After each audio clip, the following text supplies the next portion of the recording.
저는 올해로 결혼 5년 차로 이제 30대 중반에 접어드는 여자입니다. 남편은 저보다 2살이 많네요. 오는 8월에 아이가 태어나기로 예정되어 있습니다. 결혼 5년 차인데다가 저도 남편도 나이가 30대 중반으로 향하고 있는데 굳이 따지고 본다면 조금 늦은 감이 있기는 하지요. 우리 아이만큼은 부족함 없이 키우고 싶어서 조금 욕심내느라 늦어졌어요. 홀시모 모시고 살던 남편도 그렇지만 저희 집도 사정이 넉넉한 편이 아니어서 시작이 조금 어려웠거든요. 맨땅에 헤딩까지는 아니지만 그래도 별거 없이 시작해서 여기까지 왔어요. 칭찬이나 박수갈채까지는 바라지 않았지만 시모나 신우를 보니 가족이 어떻게 이럴 수 있나 싶을 정도로 고달픈 사연들이 많았습니다. 결혼 시작할 때부터 지금까지 저나 남편을 어떻게 생각했길래 사람이 그럴 수 있나 싶어요. 지금에 와서는 남편도 저도 행복합니다. 남보다 더 멀게만 느껴지던 시가족들, 이제는 이렇게 떼어내버리고 말았으니 솔직한 심정으로 제 속이 다 후련합니다. 아니, 굳이 따지고 들자면 신우와 시모의 갑질은 결혼 전부터, 남편이 저를 알기 전부터 시작되었겠네요. 남편과는 연애 1년 반이라는 길고도 짧은 시기를 거쳐서 결혼까지 결정하게 되었어요. 저도 30을 바라보고 있던 상황이었고 연애하면서 둘이 너무나도 잘 맞았기에 결혼을 결심하는 게 그렇게 어려울 건 없었습니다. 남편은 조금 서두르는 느낌이 없지 않아 있었는데 남편이 결혼 전에 어렵게 꺼낸 이야기는 그야말로 충격적이고 많은 고민을 하게 만들었습니다. 31살의 나이로 군대 전역과 대학 졸업 동시에 취직을 하게 된 남편은 나이는 젊은 편이지만 경력 6년 차의 베테랑 사원이었어요. 졸업한 대학교에 비해서 취직도 괜찮은 곳에 했고 어느 정도 유명한 회사에서 일을 하고 있었거든요. 제 또래에 취직 준비해보던 사람이면 이름 한 번쯤은 들어봤을 법한 계열사도 여러 개 가지고 있는 규모가 있는 회사였습니다. 6년차 직장인답게 연봉도 꽤나 높은 편이었는데 정작 결혼 준비를 앞두고 남편이 모아놓은 돈이 썩 많은 편이 아니었어요. 액수는 4천만 원이 조금 넘는 정도였습니다. 그 당시 남편이 받고 있던 1년치 연봉보다 안 되는 액수가 남편이 모아놓은 돈의 전부였습니다. 솔직히 많이 충격적이었어요. 왜냐하면 저 또한 4년차의 회사원이었고 회사도 연봉도 남편보다 제가 조금 떨어지는 편이긴 했는데 그런 저조차도 통장에 이미 6천만 원의 결혼 자금이 모여있던 상황이었거든요. 그렇다고 해서 연애하는 동안 제가 봐온 남편의 모습 중에서 과소비를 한다거나 소비에 있어서 절제를 못한다거나 비계획적인 지출을 한다거나 쓸데없는 데다가 돈 쓸 사람은 아니었거든요. 그래서 혹시 돈을 모으지 못한 부분에 대해 무슨 사정이 있는지 물어봤습니다. 남편은 솔직하게 말해줬어요. 아버지가 남편이 어릴 적 돌아가셨다는 사실은 연애하는 동안 이미 남편에게서부터 들어 알고 있던 이야기였는데 세세한 부분에 대해서는 따로 이야기해준 적은 없었거든요. 남편은 당시 홀시모 모시고 살면서 위로 누나가 한 명 있는데 누나도 아직 결혼을 하지 않아서 셋이서 다 같이 살고 있었어요. 남편의 누나, 그러니까 신우 또한 직장인이기는 한데 그간 집에 들어가는 거의 모든 비용, 생활비라든지 공과금이라든지부터 시모와 신우 용돈까지 전부 다 남편이 벌어오는 월급에서 나가고 있었다는 충격적인 사실을 전해주더라고요. 사실상 남편이 집안의 가장 역할을 하고 있었던 것이었지요. 숨기지 않고 말해준 용기가 참 가상했어요. 하지만 그렇다고 해서 정직하고 말고를 떠나 솔직히 누가 결혼 전에 그런 소리 들으면 기뻐하겠나요? 어느 집이던 그 집의 기둥은 뽑아오는 게 아니라는 말이 괜히 있는 게 아니기에 저 또한 결혼 문제가 쉽게 결정할 수 없는 일이라고 생각하고 있었습니다. 남편은 어렵게 입을 열었어요. 자기도 이런 상황에서 벗어나고 싶다고요. 처음에는 당연히 집안의 유일한 남자로 가족들을 먹여 살리는 게 자기한테 주어진 일이라고 생각했다고 합니다. 원래는 2살 위였던 누나가 돈을 벌고 있었기에 혼자서 힘들던 누나를 도와주고 싶었다고 해요. 그런데 신우는 남편이 취직을 한 그날에 다니던 직장을 그만두고 남편이 벌어오는 돈으로 놀고 먹었다고 하더라고요. 신우도 재충전에 시간이 필요하다 생각했던 남편은 딱히 다른 말은 하지 않았고 혼자 가족들 벌어먹이느라 힘들었지만 2년 정도 후에 누나가 직장을 다시 구하면서 한숨 돌릴 수 있을 줄 알았다고 하네요. 그런데 신우는 자기가 버는 돈은 자기가 버는 돈이고 생활비며 여러 비용들을 계속 동생인 남편한테서 받았었다고 해요. 남편이 달리 불만을 가지고 살지는 않았는데 저에게 청혼을 했던 그 초에 신우가 자기 명의로 아파트를 하나 사게 되면서 생각을 고쳐먹게 되었다고 합니다. 서울 변두리에 있는 오래된 아파트이긴 하지만 자기는 6년이란 긴 시간을 일하면서 취미라고 할 만한 것도 가지지 못하고 죽어라 일만 했는데도 통장에 남아있는 돈이 한 푼도 없었다고 하네요. 그때 남편은 이 생활을 청산하고 가족으로부터 독립을 해야겠다는 생각을 하게 되었다고 합니다. 현실에서부터 달아나기 위해 저랑 결혼을 결심한 건 절대 아니고 저랑 함께라면 그 어떤 힘든 일도 이겨낼 수 있을 것 같다며 저를 향한 마음은 진심이라고 전해왔어요. 그런 사정을 저한테 거짓으로 말하고 가족들 뒷바라지 하고 있던 사실 또한 저 모르게 다른 변명으로 둘러댈 수도 있었는데 모든 걸 사실대로 말해준 걸 보니 남편의 진심이 느껴졌어요. 더 이상 가족들의 기둥이자 지갑으로 살지 않겠다는 말에 확신이 느껴져서 결국 저도 결혼을 하기로 결정을 하게 되었네요. 이래저래 해서 결혼 비용을 최소화하는 식으로 해서 돈을 좀 아끼기로 했어요. 그래도 좋은 사람들을 만나서 여기저기서 도움받아가면서 비용을 많이 줄일 수 있었네요. 결혼식 비용을 아낀다고 상황이 여유로운 건 결코 아니었지요. 둘이 합쳐 1억으로 서울 어디에 집을 구하겠어요. 말씀드린 대로 저 또한 친정에서 어떠한 지원도 바라기 힘든 와중에 아무리 남편이 여태껏 가장 역할을 하며 집안의 기둥 역할을 했다고 한들 상황 뻔히 알고 있는데 시댁 쪽에서 돈을 좀 더 해올 수 없다는 것도 잘 알고 있었습니다. 한참 대출도 알아보고 이래저래 백방으로 조금이나마 아껴보려 발품 손품 팔아가며 알아보고 있는데 신우와 시모가 저희 좀 보자고 할 이야기가 있다고 해서 자리를 만들었어요. 약속 장소에서 시어머니가 너희들 집을 구하고 있는데 돈도 모자라고 여러모로 애로사항이 많다고 들었다고 먼저 말을 꺼내시더라고요. 뭐 얼마를 지원해주겠다 하는 말은 기대도 안 했는데 저희가 고생하고 있다는 걸 알아주시니 남편도 시어머니의 그런 반응을 예상 못했는지 조금 놀라는 분위기였습니다. 이윽고 신우가 입을 열더니 자기가 자가로 아파트가 있는 건 알지 하며 말을 꺼내더라고요. 남편한테는 신우가 자가로 집을 가지고 있는 게 영린 같은지라 조금 심기가 불편한 표정이었어요. 남편한테서 생활비며 뭐며 다 뜯어내서 산 거나 마찬가지인 집이잖아요. 신우가 이어서 말을 하기를 자기는 그 집이 위치도 그렇고 출퇴근하는데 거리도 그렇고 해서 그 집에는 세를 주고 있는 상황이라 말해주더군요. 그런데 이번에 세입자가 나가게 되면서 새로 세입자를 구해야 하는데 너네가 들어가 살 생각이 있느냐 묻더라고요. 남편 자존심도 생각해야겠지만 더할 나위 없이 좋은 이야기 듣던 중 반가운 소리였지요. 남편도 한 수 접고 누나가 그렇게만 하게 해주면 고맙지 하면서 조금 숙이고 들어가더군요. 신우는 앞뒤 다 잘라먹고 그러면 너네가 들어가 사는 걸로 하고 하면서 전세금 이야기를 꺼냈습니다. 저는 당연히 동생 일이고 그 아파트도 사실 동생 덕분에 자가로 구한 거나 마찬가지니 시세보다 더 싸게 해주겠다고 꺼낸 이야기인 줄 알았는데 그게 아니더군요. 오히려 시세보다 훨씬 더 높은 가격을 부르는 거예요. 한다는 말이 신혼부부 전세금 대출이 이자가 싸지 않냐면서 신우가 지금 알아보고 있는 아파트가 한 채 더 있는데 자기가 대출을 받으려면 이자가 비싸니 저희 보고 대출을 받아오라는 뜻이었어요. 남편이 어이없어 하면서 우리가 지금 한 푼이라도 더 아껴보자고 알아보고 있는 거지. 예산을 훌쩍 뛰어넘으면서까지 그 집에서 살 이유는 없는 것 같다고 딱 잘라서 거절을 했습니다. 신우가 약이 잔뜩 올라서 하는 말이 저희가 도와주기만 하면 자기가 아파트를 한 채를 더 할 수가 있는데 누나가 돈 벌자고 하는 이야기인데 동생인 너가 그렇게 나오면 어떡하냐면서 열을 내더라고요. 더럽고 치사하게 나오는 게 누군데 오히려 저희한테 역정을 내면서 짜증을 부리더라고요.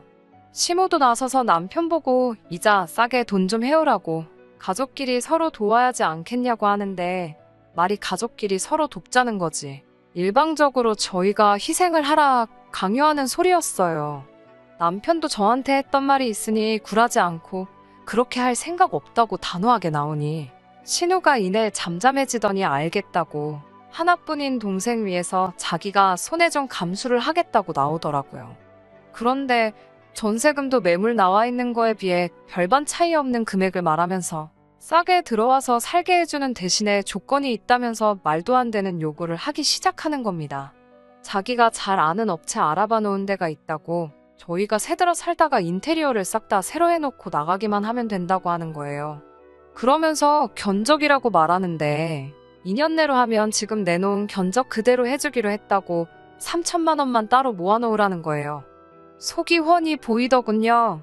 저희가 나가게 돼서 세를 다시 주거나 아파트를 팔거나 하려면 구축 아파트라고 해도 내부 인테리어를 새로 해놓은 게 더 유리하니 그 비용을 저희 보고 내라고 하는 거였지요. 끝까지 독립해서 이제 자기 인생 찾겠다는 동생한테서 마지막까지 한 푼이라도 더 뜯어먹을 생각밖에 없는 거예요.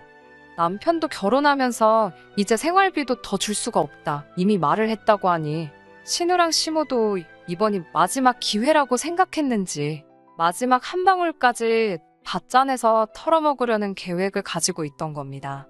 그러는 와중에 언성이 높아지고 조금 다투는 식으로 이야기가 오고 가게 되었습니다. 여태 내가 벌어온 돈에 빌붙어서 산 집 아니냐.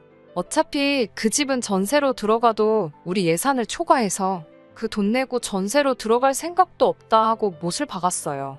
하물며 2년 살고 3천만 원 들여서 인테리어 새로 해주고 집을 빼줄 생각도 없다고. 3천만 원이 누구 집 개 이름도 아니고 차라리 월세를 살아도 그거보단 싸게 먹히겠다고 하면서 신우시모와 대판 싸우게 되었지요. 결국 시모와 신우와는 더할 이야기도 없었고 연을 끊고 사내어 어쩌네 하면서 헤어지게 되었습니다. 가족끼리 연을 끊겠다는 말이 남편에겐 상처일 법도 했는데 오히려 이렇게 된 게 후련하다고 하면서 저한테도 크게 마음 쓰지 말라고 이야기를 해주더라고요.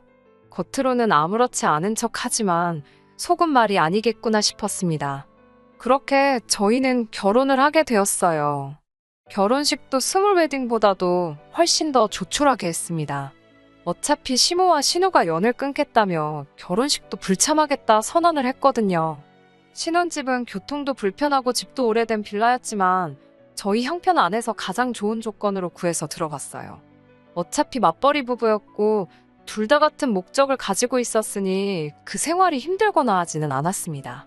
자녀 계획은 조금 미뤄지게 되었지만 돈도 수월하게 모을 수 있었고요. 더 나은 삶을 위해서 힘든 것도 있고 열심히 노력했지요. 결혼 직후 3년은 정말 뭐 했는지 싶을 정도로 순식간에 지나갔던 것 같아요. 워낙 바쁘게 살았던지라 누구 만나고 할 시간도 없었지만 식가족하고는 만날 일이 전혀 없었지요. 아들 결혼식도 기분 나쁘다고 안 온 사람들하고 무슨 교류가 있었겠어요. 그런데요, 어떻게 제 연락처는 알아낸 건지 신우한테서 전화를 한 통 받게 되었습니다. 이미 남처럼 지낸 지가 3년인데 제가 뭐라 할 이야기는 아닌 것 같고 가족일이니 저보다는 남편하고 직접 통화하시라고 했어요. 남편도 신우가 먼저 연락을 해왔다는 게 의외로 보였고 그간 어찌 지냈냐, 그래도 가족인데 명절 때마다 보고 싶더라 하는 그런 이야기를 나눈 것 같았습니다. 남편도 그 꼴로 연을 끊게 되었지만 그 기간 동안 가족들하고 연락 한 통 없이 지내며 나름 고충도 있었고 외롭고 힘들었던 부분이 있었나 봐요. 그래서 다시 한번 만나기로 했지요. 약속 장소에 나갔는데 신우와 시모가 먼저 도착해서 저희를 기다리고 있었습니다. 멀리서부터 반갑게 손을 흔드는 두 사람 모습에 남편도 어느 정도 벅차오르는 듯해 보였어요. 시작이 안 좋았지만 이제부터 잘 지내볼까 생각했던 그 마음은 신우와 시모와 인사를 하자마자 날아가 버리고 말았습니다. 거두절미하고 신우와 시모가 저희한테 꺼낸 말은 너네 집 산다고 돈 좀 모아놓은 게 있지 않냐면서 그 돈 좀 보태라고 하더군요. 자기가 알아봐 놓은 대박 아파트가 있다면서 지금 사놓고 몇 년만 묵히면 큰 돈이 될 거라고요. 그때랑 다르게 저희한테 빌리는 거고 집값이 오르면 저희 목도 좀 쳐서 돌려주겠다고 하는 겁니다. 남편 표정은 실망한 기색이 역력했어요. 시간이 지나 앙금이 사라지고 오해가 풀렸다고 생각했는데 고작 한다는 말이 그때랑 다를 바 없는 이야기였으니 말이지요. 그때 저희가 자기 제안을 거절해서 그때 보고 있던 아파트를 놓쳤다면서 그 집이 지금 얼마인지 아냐며 손해가 막심했다고 하더라고요. 돈이 없어 못 산 걸 가지고 저희 때문에 손해를 봤다는 말부터 시작하니 무슨 기대를 하고 이 자리에 나왔나 싶었습니다. 아무튼 그때 저희 때문에 손해본 것도 있지만 다 용서해주겠다면서 이번에는 두 번은 오지 않을 기회이니 가족의 일원으로서 동참하라고 하는 거예요. 영끌을 하려는데 대출받을 곳도 없고 하니 영 끊고 지내던 저희들 돈이 필요해서 불러낸 주제에 뭐가 저리 뻔뻔한지 싶었습니다. 이런 이야기 하려고 부른 거면 그냥 여지껏 그랬던 것처럼 영 끊고 지내자고 하고 남편은 자리에서 일어났어요. 신우는 어떻게든 돈을 마련해야 했는지 그러면 너네 어차피 집 사야 되지 않냐면서 자기는 돈이 필요하니 자기 명의 아파트라도 사가라고 하더라고요. 남편도 나름 지푸라기라도 짚고 싶은 심정이었을 것 같네요.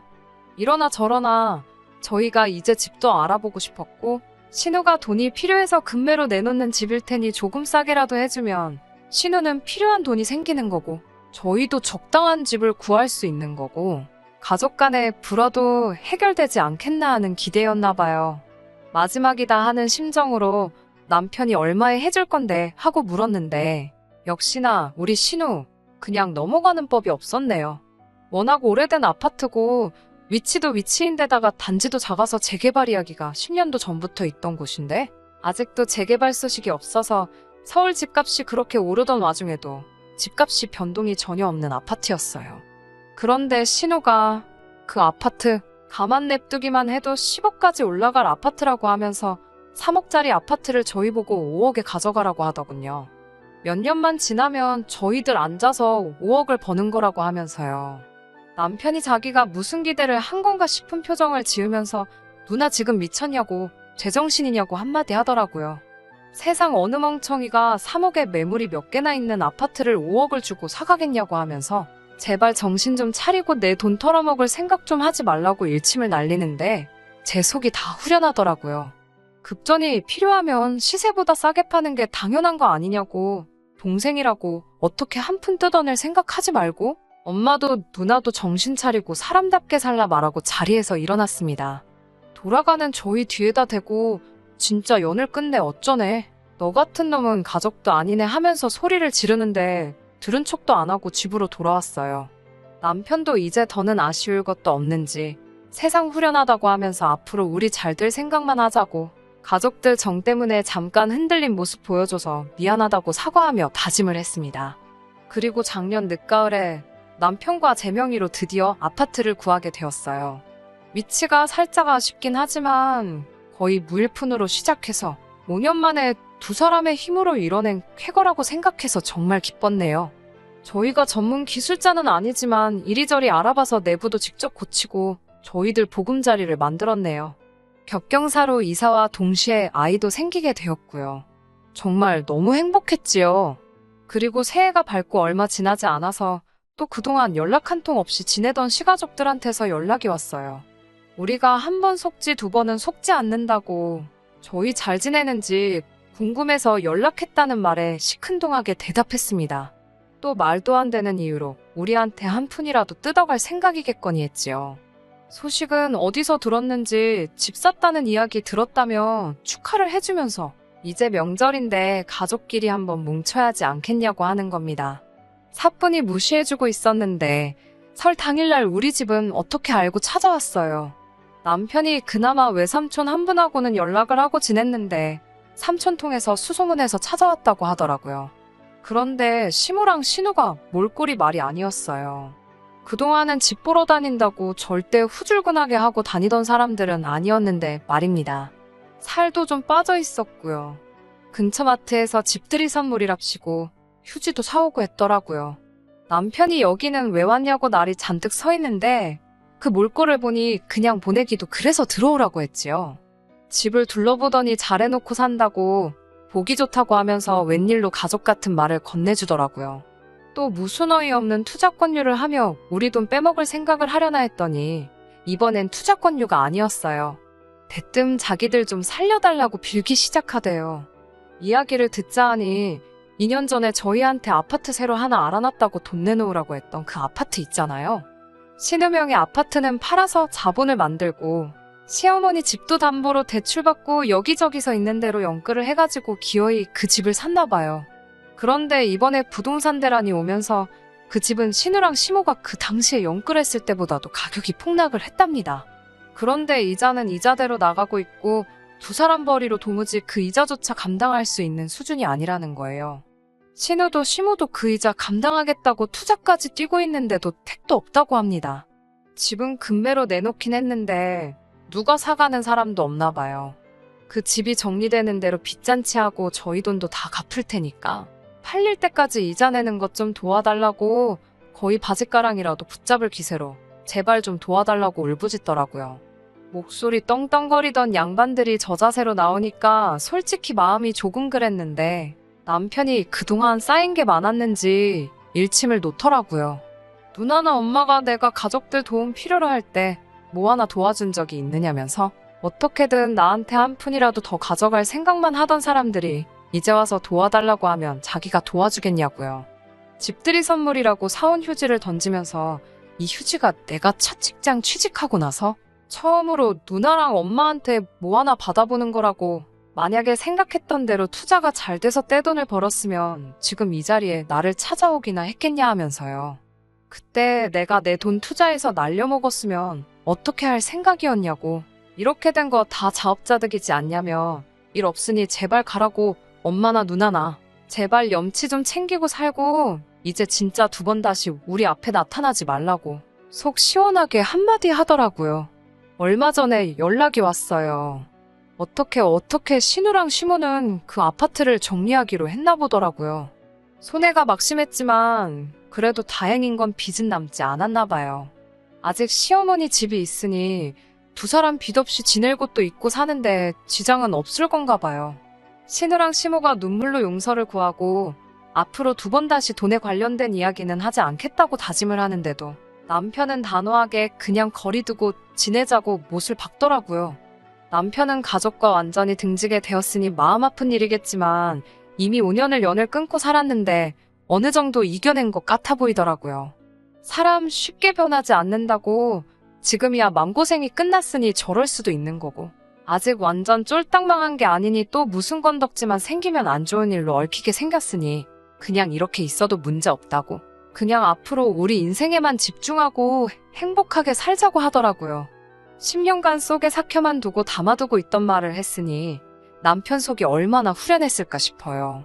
저도 제가 나서서 남편과 시어머니, 신우 사이를 이어주거나 하지는 않으려고요. 다른 사람도 아니고 자기 가족들 문제니 해결할 생각이 있으면 남편이 어련히 알아서 잘하겠지 믿음이 가네요. 남의 집 기둥은 뽑아오는 거 아니라고 해서 걱정했는데 괜한 걱정을 했던가 봐요. 저희는 새 보금자리에서 곧 태어날 아이와 함께 행복하게 살 계획입니다. 끝까지 들어주셔서 감사합니다. 오늘의 사연은 여기까지입니다.